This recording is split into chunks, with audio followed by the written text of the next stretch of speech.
everyone, my name is Shalini Dhiman and welcome to Push Your Education। जैसा कि thumbnail देखकर आपको पता चल गया होगा कि आज हम कवर करेंगे ट्रायल बैलेंस होता क्या है और उससे रिलेटेड आज हम डिस्कशन करेंगे। ये आपके ही सजेस्टेड टॉपिक में से एक है, तो समझते हैं ट्रायल बैलेंस है क्या। जैसे कि हमने जनरल में समझा था, जब हमने जनरल एंट्रीज करी थी तो हमने समझा था कि बिजनेस में डे टू डे जितने भी ट्रांजैक्शंस हो रहे हैं उनकी हम रिकॉर्डिंग जनरल के थ्रू करते हैं। जनरल में हम उनकी रिकॉर्डिंग करते हैं जनरल एंट्रीज के थ्रू। उसके बाद हम लेज़र प्रिपेयर करते हैं जिसमें हम उससे रिलेटेड जितने भी अकाउंट्स हैं वो हम प्रिपेयर करते हैं या उनकी हम पोस्टिंग करते हैं लेज़र्स अकाउंट्स में। अब यहाँ पे क्या हो रहा है कि ट्रायल बैलेंस उस लेज़र के बाद प्रिपेयर किया जा रहा है, जिससे कि हमें ये पता चल सके कि जनरल एंड लेज़र में अब तक जो भी अर्थमेटिकल एरर्स हुई हैं वो हम फाइंड कर सकें। यहाँ पे ध्यान रखिएगा कि यहाँ पे हम सारे एरर्स को फाइंड नहीं कर सकते, यहाँ पे सिर्फ अर्थमेटिकल एरर्स को ही फाइंड कर सकते हैं। तो इन सिंपल वर्ड्स अगर मैं ये कहूँ कि ट्रायल बैलेंस है क्या, तो ट्रायल बैलेंस एक स्टेटमेंट है जो प्रिपेयर किया जाता है जिससे कि हमें जनरल एंड लेज़र में जो भी अर्थमेटिकल एरर्स हुई हैं उसका हमें पता चल सके। अर्थमेटिकल एरर मतलब जो भी नंबर्स में या अमाउंट्स में जो भी एरर्स हुई है, मतलब किसी भी अकाउंट्स में जो भी हमारे नंबर्स एंड अमाउंटिंग में जो भी हमारी एरर्स हुई है उसको हम पता कर सकें, जिससे कि हमें फाइनल अकाउंट जब प्रिपेयर कर रहे हैं तो उससे पहले ही हमें जो भी एरर्स हुई हैं वो हमें पता चल जाए, जिससे कि हमें फाइनल अकाउंट को प्रिपेयर करने में ज़्यादा प्रॉब्लम्स नहीं आए और उसमें ज़्यादा एरर्स नहीं निकले। अब ये स्टेटमेंट कैसे प्रिपेयर किया जाएगा, यहाँ पे जब हमने लेज़र प्रिपेयर किया है तो उसमें हमें पता चला कि जो भी अकाउंट्स हैं उसका हमें डेबिट एंड क्रेडिट बैलेंस पता चलता है कि कौन से अकाउंट का हमारा डेबिट बैलेंस है या क्रेडिट बैलेंस है। तो अब उसी डेबिट एंड क्रेडिट बैलेंस को हम रिकॉर्ड करते हैं ट्रायल बैलेंस में। ट्रायल बैलेंस में लेज़र के जो भी अकाउंट्स हैं उनका डेबिट एंड क्रेडिट बैलेंस को हम रिकॉर्ड करते हैं, जिससे कि हमें पता चलता है जो भी डेबिट एंड क्रेडिट बैलेंस अगर इक्वल होता है तो हमें पता चलता है कि इसमें कोई एरर नहीं है। बट ये ज़रूरी नहीं है कि अगर हमारे बैलेंस जो है वो इक्वल है, मतलब डेबिट एंड क्रेडिट बैलेंस जो है वो इक्वल है, इसका मतलब ये बिल्कुल भी नहीं है कि इसमें कोई एरर नहीं होगा। कई बार क्या होता है कि कुछ अमाउंट जो है वो डेबिट की क्रेडिट में कर देते हैं और क्रेडिट की डेबिट में कर देते हैं, तब भी हमारा जो है वो बैलेंस इक्वल आता है। तो बेसिकली यहाँ पे हम एरर फाइंड कर रहे हैं, वो भी अर्थमेटिकल एरर। यहाँ पे हमें नॉर्मल जितनी भी सारी एरर्स हैं वो हमें फाइंड नहीं हो सकती या यहाँ पे हमें पता नहीं चल सकता।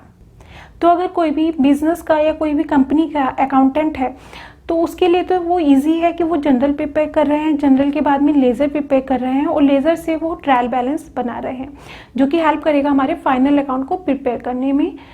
अब यहाँ पे क्या हो रहा है कि जितनी भी हमारे लेज़र में जितने भी हमारे अकाउंट्स हैं उसका डेबिट एंड क्रेडिट बैलेंस होगा और वो हम ट्रांसफ़र कर देंगे ट्रायल बैलेंस में। पर यहाँ पे आप स्टूडेंट्स हैं और स्टूडेंट के पॉइंट ऑफ व्यू से यहाँ पे हमें आपको कुछ ऐसे क्वेश्चंस गिवन होंगे कि कुछ अकाउंट्स गिवन होंगे। अकाउंट्स कैसे गिवन होंगे, कुछ कैश अकाउंट दे दिया, कैपिटल अकाउंट दे दिया एंड उसकी अमाउंट दे दी, कुछ भी ट्रांजेक्शन एंड कुछ भी अकाउंट्स दे दिए और उसकी अमाउंट दे दी।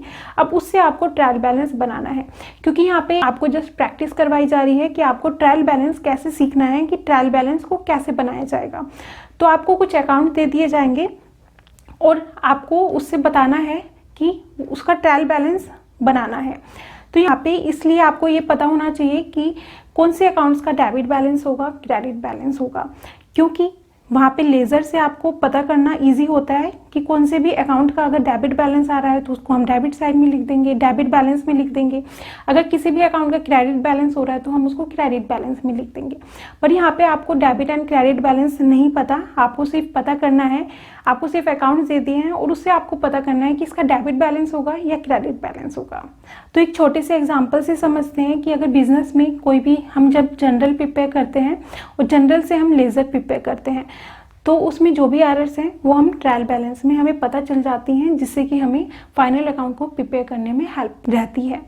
और ट्रायल बैलेंस का दूसरा यूज़ ये भी है कि ये एक तरीके की समरी है उन सारे अकाउंट्स की।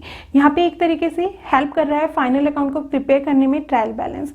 वहाँ पे हमने सारे अकाउंट्स लिख दिए और उनका डेबिट एंड क्रेडिट बैलेंस लिख दिया, तो एक तरीके से उन सारे अकाउंट्स की यहाँ पे एक समरी है। और थर्ड हुआ कि यहाँ पे अर्थमेटिकल एरर्स को फाइंड किया जाता है कि हमारे अर्थमेटिकल एरर्स हुए हैं तो उसका पता चल जाता है। तो अगर कोई भी बिजनेस में कोई भी अकाउंटेंट है तो वो जनरल प्रिपेयर करेगा, जनरल के बाद में लेज़र में करेंगे। तो हम उसी के थ्रू समझते हैं कि उससे हम कैसे ट्रायल बैलेंस को बनाएंगे। और स्टूडेंट के लिए अगर कुछ अकाउंट्स गिवन हैं तो उससे हमें कैसे पता चलेगा कि उसका डेबिट बैलेंस क्या होगा मतलब उसका डेबिट बैलेंस होगा या क्रेडिट बैलेंस होगा। तो समझते हैं, एक छोटी सी एंट्री ले लेते हैं। जैसे कि कोई भी बिजनेस स्टार्ट किया गया है कैश से, जो कि कैपिटल की फॉर्म में आया है, तो उसकी एंट्री होगी cash account debit to capital account.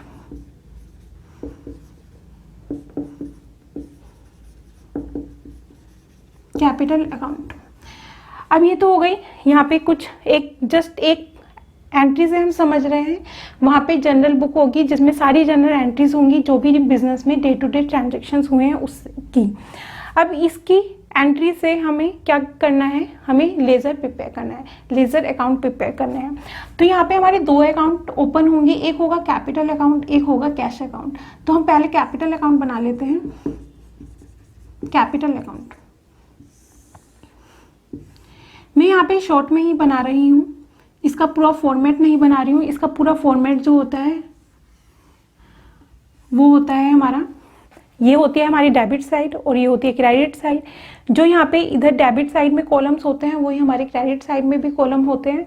और वो यहाँ पे कौन कौन से होते हैं, होता है हमारा date, particulars, LF and amount. और सेम यही कॉलम्स यहाँ पे होते हैं। जस्ट ये आपको समझाने के लिए है कि कुछ भी जो भी लेजर अकाउंट है उनका हमारा डेबिट एंड क्रेडिट बैलेंस हमें कैसे पता चलेगा, जस्ट ये वो समझाने के लिए है। यहाँ पे हम लेजर को कवर नहीं कर रहे हैं।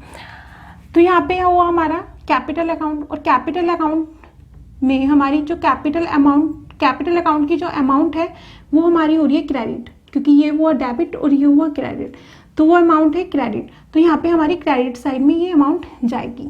तो बाय, अब जिसका हम अकाउंट बना रहे हैं उसकी ही हम यहाँ पे नेम नहीं लिखते, तो नेम आता है दूसरे वाले का, मतलब अपोजिट का। तो यहाँ पे है कैश अकाउंट, तो ये आएगा कैश अकाउंट और ये अमाउंट हम यहाँ पे लिख देंगे। और भी जितनी भी एंट्रीज होंगी उससे रिलेटेड, अगर कैपिटल से रिलेटेड जो भी एंट्रीज होंगी उसकी हम यहाँ पे पोस्टिंग कर देंगे। तो यहाँ पे हम सिर्फ एक से ही समझ रहे हैं। तो इसका जब हमने बैलेंस करा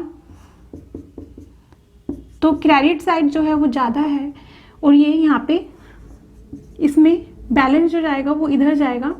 तो टू बैलेंस क्रेडिट डाउन, और यही जो बैलेंस है वो नेक्स्ट ईयर में ट्रांसफर हो जाता है। तो बाय बैलेंस ब्रॉट डाउन। तो ये क्रेडिट साइड में है, इसका मतलब ये क्या हुआ, क्रेडिट बैलेंस हुआ, क्रेडिट बैलेंस। क्रेडिट बैलेंस किसका, कैपिटल अकाउंट का। यहाँ पे कैपिटल अकाउंट का क्रेडिट बैलेंस निकला। या आप ये समझिए कि अगर यहाँ पे जब हमने प्रिपेयर करा था, कैश अकाउंट करा था, ये नहीं करा था हमने, तो यहाँ पे हमने देखा था कि क्रेडिट साइड जो है वो ज़्यादा है। तो जब भी क्रेडिट साइड ज़्यादा होगी तो क्रेडिट बैलेंस है, अगर डेबिट साइड ज़्यादा होगी तो डेबिट बैलेंस होगा। तो ये हुआ हमारा ये लेजर। एंड नेक्स्ट है कैश अकाउंट। कैश अकाउंट जब बनाएंगे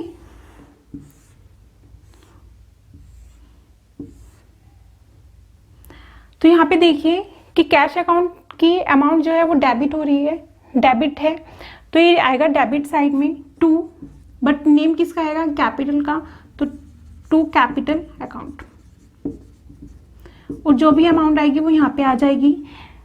और क्योंकि ये यहाँ पे डेबिट साइड ग्रेटर है, ज़्यादा है, क्योंकि यहाँ पे तो कुछ भी नहीं है, तो इसका मतलब हुआ कि इसका बैलेंस हुआ ये by balance credit down, carry down, and ये नेक्स्ट ईयर में हम ट्रांसफर कर देंगे। और ये डेबिट साइड में है, इसका मतलब ये हुआ debit balance.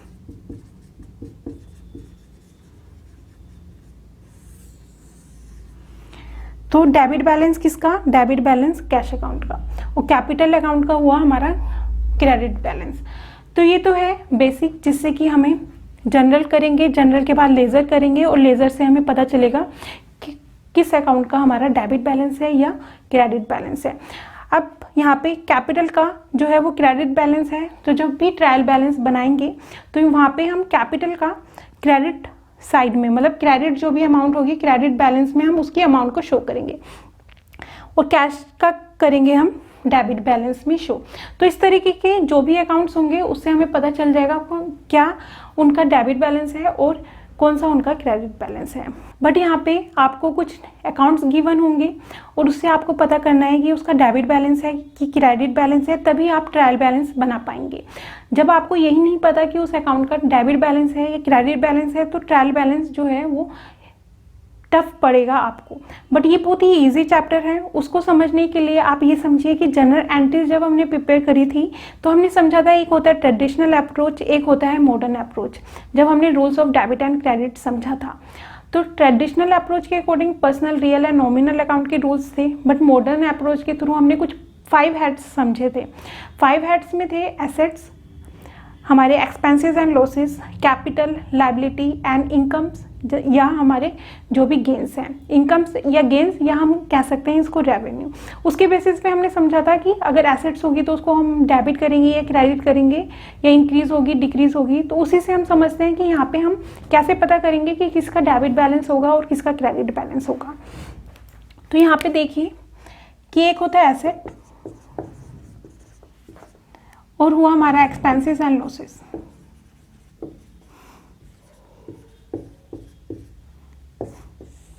Expenses and loss. और नेक्स्ट होता है हमारा capital, liability and revenue. Revenue में हमारे आएंगे इनकम एंड गेंस। तो मैं यहाँ पे आप रेवेन्यू भी लिख सकते हैं या इनकम एंड गेंस भी लिख सकते हैं, बात वही है। तो यहाँ पे हुआ इनकम एंड गेंस या प्रॉफिट्स।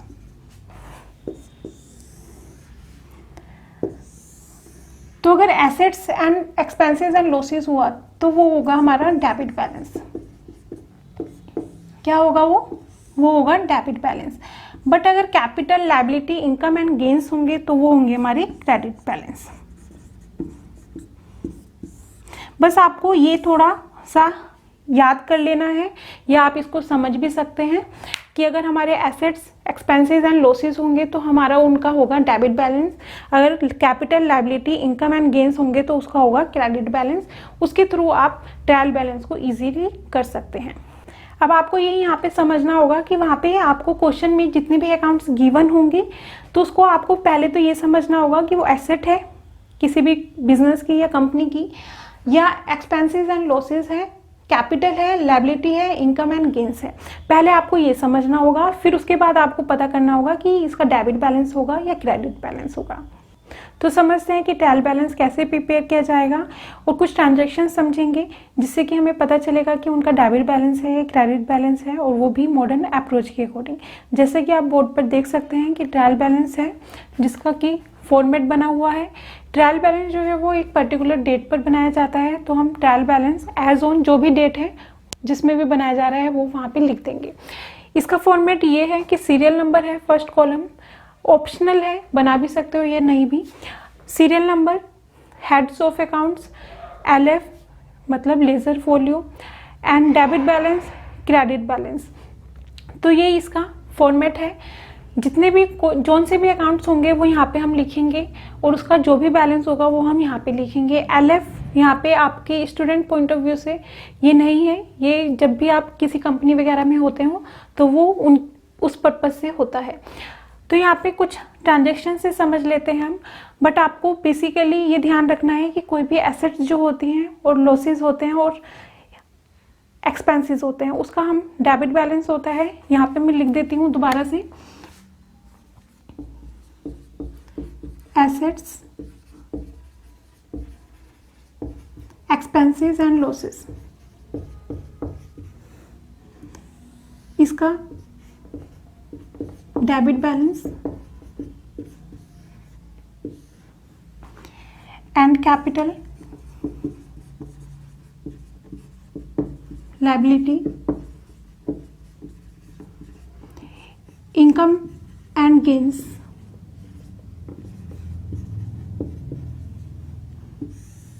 जिसको हम कहेंगे रेवेन्यू, इसका क्रेडिट बैलेंस। तो बस आपको यही समझना है कि कौन से अकाउंट्स जो है वो कैपिटल है, उसका नेचर क्या है, देन उसको आप समझ सकते हैं कि उसका डेबिट बैलेंस होगा या क्रेडिट बैलेंस होगा। तो स्टार्ट करते हैं, कैपिटल से स्टार्ट करते हैं। कैपिटल जो है वो कहाँ, उसका कौन सा बैलेंस होता है, जैसे कि यहाँ पे ही लिखा हुआ है कि कैपिटल का जो होता है वो क्रेडिट बैलेंस होता है। तो इसका क्या होगा, इसका होगा क्रेडिट बैलेंस, तो ये जाएगा क्रेडिट साइड में। नेक्स्ट है purchase and purchase return.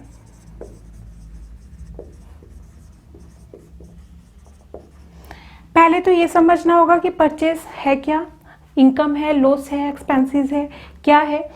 Purchase मतलब किसी भी बिजनेस में कुछ परचेज किया गया है या कंपनी में कुछ परचेज किया गया है। जब हम परचेज करेंगे तो हम कैश तो पे करेंगे, कैश के बदले में हम देंगे, या क्रेडिट के बेसिस पे भी हो सकता है। तो आप समझिए कि कैश अगर हमने दिया और वो कुछ भी हमने जो है प्रोडक्ट या गुड्स हमने परचेज करे तो वो तो आएंगे, बट हमारे पास से कैश जाएगा, तो वो क्या हुआ, कैश तो हमारे पास से जा रहा है, तो ये हुआ हमारा एक्सपेंसेस। तो परचेज हुआ हमारा एक्सपेंस। यहाँ पे मैं शॉर्ट में लिख रही हूँ, ये आपको नहीं लिखना, जस्ट आपको समझाने के लिए है। तो परचेज जो है वो हमारा एक्सपेंस है, और एक्सपेंस जो होता है वो होता है डेबिट, तो ये जाएगा हमारा डेबिट बैलेंस इसका। देन आता है हमारा परचेज रिटर्न। अभी हमने परचेज करा था, कुछ हमने गुड्स परचेज करे थे, बट अब हमने क्या कर दिया, उसको रिटर्न कर दिया। तो गुड्स तो चले गए क्योंकि वो हमने रिटर्न कर दिए, बट जो हमने कैश दिया था वो तो हमारे पास आ जाएगा। तो ये क्या हुआ, ये हुआ हमारा इनकम, या हम कह सकते हैं रेवेन्यू। तो परचेज रिटर्न जो हुआ वो ये हमारी इनकम या रेवेन्यू। यहाँ पे अभी मैं शॉर्ट में लिखूंगी, अभी पूरा लिख रही हूँ आपको समझाने के लिए, बट आपको ये नहीं लिखना, जस्ट आपको ट्रांजैक्शन लिखना है। देन आपको कैलकुलेट करना है कि ये मतलब आपको समझना है कि ये इनकम होगा या क्या होगा, क्योंकि आपको पता करना है कि उसका डेबिट बैलेंस है या क्रेडिट बैलेंस है। तो ये हुआ इनकम, और इनकम का होता है हमारा क्रेडिट बैलेंस, तो ये जाएगा क्रेडिट साइड में। नेक्स्ट है sales and sales return. Sales में क्या होता है, जब हम कुछ भी प्रोडक्ट जो है वो सेल आउट कर रहे हैं, मतलब बेच रहे हैं, तो वो गुड्स या जो भी प्रोडक्ट है वो तो हमने दे दिया, बट उसके बदले में हमें रुपए मिले या कैश मिला। जब हमें मिला मतलब कैश मिला, तो वो हमारी क्या हो गई, इनकम हो गई, या हमारा रेवेन्यू हो गया। तो ये हुआ हमारा इनकम हुई, और इनकम जो होता है वो क्रेडिट बैलेंस होता है, तो सेल्स का हुआ क्रेडिट बैलेंस। अब जब हमने सेल्स करी थी तो हमें कैश मिल रहा था, बट अब हमने क्या करा, सेल्स रिटर्न करा, मतलब हमने कुछ बेचा था बट वो अब क्या हो गया, हमें वापिस मिल गया। तो जब वो प्रोडक्ट हमें वापिस मिल गया तो अब हमें रुपए भी तो वापिस देने पड़ेंगे ना। आप समझ रहे हैं ना, सिंपल है ये, बिल्कुल इजी है। आप समझिए कि हमने कुछ प्रोडक्ट बेचा था बट वो अब हमें वापिस मिल गया, तो प्रोडक्ट के बदले में तो हमें रुपए मिले थे, बट अब जब हमें प्रोडक्ट मिल गया तो उसके बदले में हमें उसको रुपए तो देने पड़ेंगे। तो जब हमारे पास से वो कैश गया तो वो हमारा क्या हो गया, एक्सपेंस हो गया। तो ये हमारा एक्सपेंस हो गया, और एक्सपेंसेस हमारे क्या होते हैं, डेबिट बैलेंस। तो ये जाएगा हमारा डेबिट बैलेंस में। नेक्स्ट है हमारा बिल्स रिसीवेबल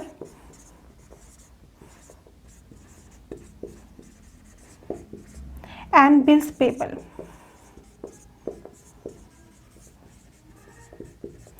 बिल्स रिसीवेबल जो होता है वो हमारा एसेट होता है, तो ये हमारा होता है डेबिट बैलेंस, तो ये जाएगा हमारा इसका अमाउंट डेबिट बैलेंस में। बिल्स पेबल जो होता है वो हमारा लायबिलिटी होता है, और ये हमारा लायबिलिटी होता है, तो ये हमारा जाएगा क्रेडिट साइड में। नेक्स्ट है हमारा, कुछ भी हमारी एसेट्स हो सकती हैं, land, building, plant and machinery, furniture, वो सारी हमारी एसेट्स होती हैं। तो वो एसेट जो होती हैं उन सबका हमारा डेबिट बैलेंस होता है। मैं यहाँ पे सिर्फ 1-2 एसेट्स लिख रही हूँ, बाकी यहाँ पे जगह कम है, बट जितनी भी एसेट्स होंगी वो हमारा उनका डेबिट बैलेंस होगा। आपको सिर्फ समझना है कि वो एसेट है, लायबिलिटी है, ये क्या है। तो ये हो गया हमारा लैंड एंड बिल्डिंग,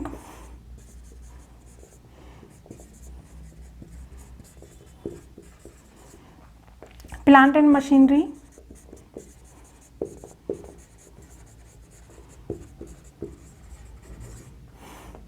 फर्नीचर,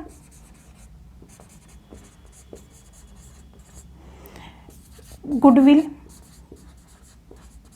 या और भी जो भी हमारी एसेट है, ये सारी क्या हो गई, एसेट हो गई।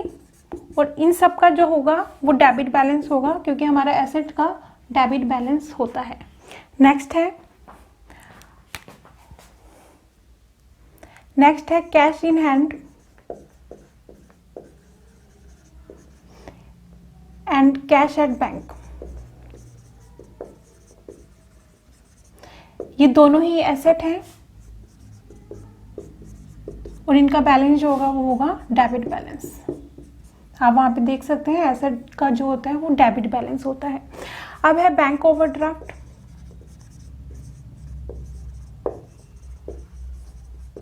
बैंक ओवरड्राफ्ट जो है वो है लाइबिलिटी होने की वजह से ये जाएगा क्रेडिट बैलेंस में।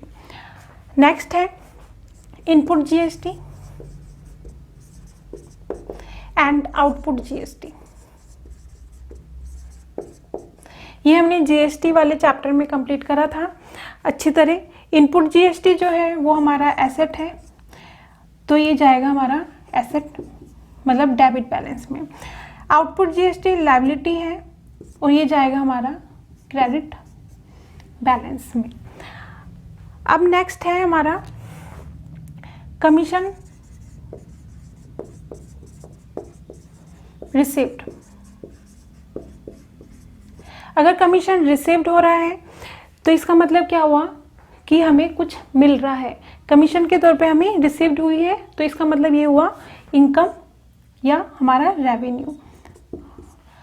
तो इसका क्या होगा हमारा, इसका होगा क्रेडिट बैलेंस, क्योंकि इनकम एंड गेन्स का होता है क्रेडिट बैलेंस। अगर हमारा डिस्काउंट रिसीव्ड है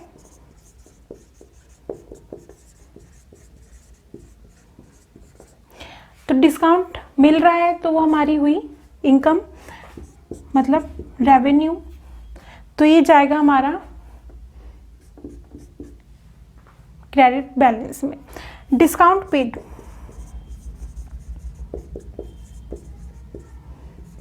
डिस्काउंट जब पेड किया गया है मतलब कुछ डिस्काउंट दिया गया है, तो ये क्या हुआ हमारा, ये हुआ हमारा एक्सपेंस हुआ, तो इसका हुआ डेबिट बैलेंस। नेक्स्ट है सैलरी इम्प्लॉइज को दी गई है, तो ये क्या हुई, ये हुई किसी भी बिजनेस की या कंपनी की एक्सपेंसेस, तो ये एक्सपेंसेस है तो इसका हुआ डेबिट बैलेंस। अब नेक्स्ट हो सकता है रेंट रिसीव्ड हो सकता है, रेंट पेड हो सकता है। तो आपको बेसिकली यही समझना है कि वो जोन से भी ट्रांजैक्शंस हैं वो हमारे एसेट हैं, एक्सपेंसेस हैं, लॉसेस हैं, तो वो डेबिट बैलेंस होगा। Capital, liability and income and gains उनका होगा क्रेडिट बैलेंस। अब यहाँ पे एक और चीज़ है वो है स्टॉक। स्टॉक जो होता है वो हमारा एसेट होता है, इसलिए इसका होगा डेबिट बैलेंस। अब यहाँ पे ओपनिंग स्टॉक भी गिवन होता है, एक होता है क्लोजिंग स्टॉक। अगर ओपनिंग स्टॉक है तो उसको हम डेबिट बैलेंस में लिखेंगे, क्लोजिंग स्टॉक है तो उसको हम अच्छी तरह समझेंगे नेक्स्ट वीडियो में कि क्लोजिंग स्टॉक का हम क्या करेंगे। तो कुछ इसी तरीके के और भी ट्रांजैक्शंस हो सकते हैं, ये नहीं है कि सिर्फ यही ट्रांजैक्शंस होंगे, जैसे कि कैरीज इनवर्ड या carries outward.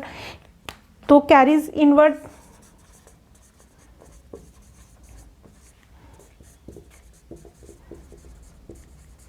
And carries outward,